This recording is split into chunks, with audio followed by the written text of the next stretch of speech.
Chairman broke the rules and violated the rules of this committee to try to silence me. I don't want to do that, but I want you to. And I understand why you interrupt me in the middle of this email, because it is so extreme that I recognize, Mr. Chairman, you don't want the American people to hear what's in this email.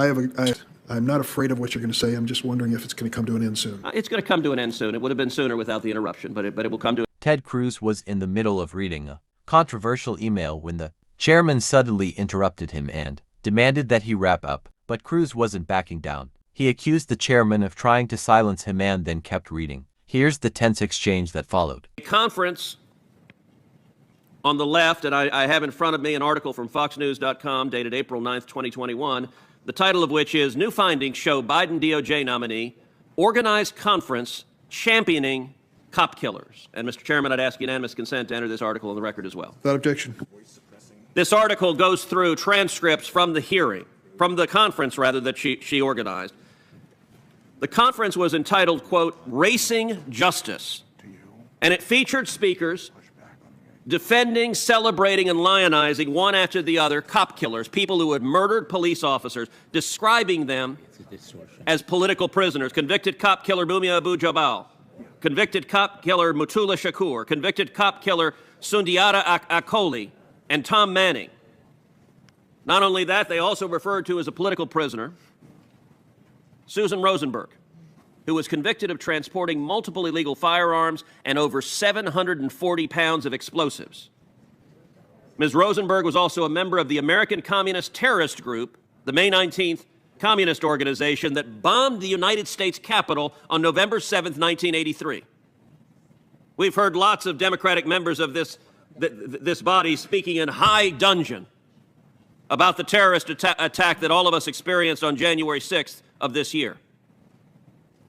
And yet, Ms. Rosenberg actually carried out a communist attack that bombed the United States Capitol. And what did Ms. Clark do? Organize a conference celebrating someone who bombed the United States Capitol as a political prisoner. That's extreme. That's radical. By the way, I will point out, Mr. Blumenthal spoke just a moment ago about anti-Semitism. At that same conference, one of these radical speakers downplayed and diminished the Holocaust in her remarks, saying, quote, it was only 6 million Jews killed in the camps and prisons of Germany and Poland. That's reprehensible. That's the kind of vicious anti-Semitism, sadly, we see on the extreme left and the extreme right.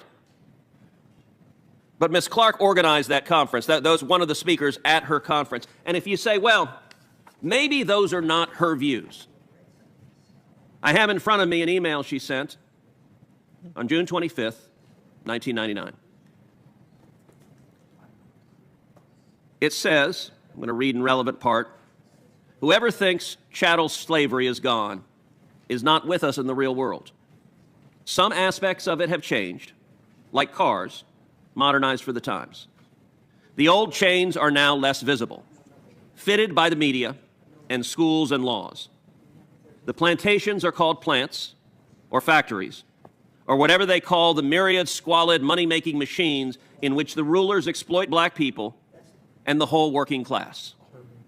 The Klan is now the police, with blue uniforms replacing the sheets and hoods.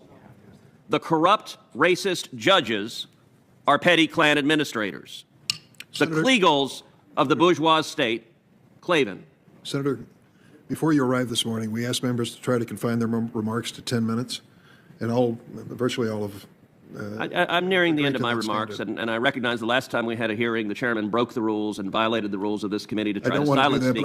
And I understand why you interrupt me in the middle of this email, because it is so extreme that I recognize, Mr. Chairman, you don't want the American people to hear what's in this email. I have, without objection, put into record everything you've asked. I'm not afraid of what you're going to say. I'm just wondering if it's going to come to an end soon. It's going to come to an end soon. It would have been sooner without the interruption, but it will come to an end soon.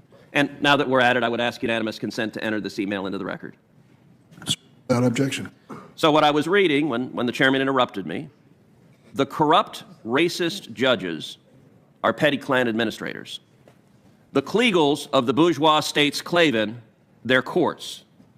The midnight torch-burning torture sessions before the neck-stretching and black corpse burning. To each of my Democratic colleagues on this committee, Ms. Clark, in writing, said, I want to read the sentence that on this copy is highlighted. The Klan is now the police, with blue uniforms replacing the sheets and hoods. You do not get to pretend you are defenders of law enforcement when you vote to confirm someone who describes police officers as the Klan and who has advocated repeatedly in writing for abolishing the police. This is radical, this is extreme, and the Democratic senators on this committee know that, and yet you are giving in to the crazy, angry left in your party. I ask you to pull back. I ask you to think of what your constituents want. How many of your constituents agree with this statement? And to each of you, I suggest be prepared when you return home. The people of Illinois do not agree with the statement, the Klan is now the police, with blue uniforms replacing the sheets and hoods. And this committee should not confirm someone who said such a thing to be a senior official at the Department of Justice.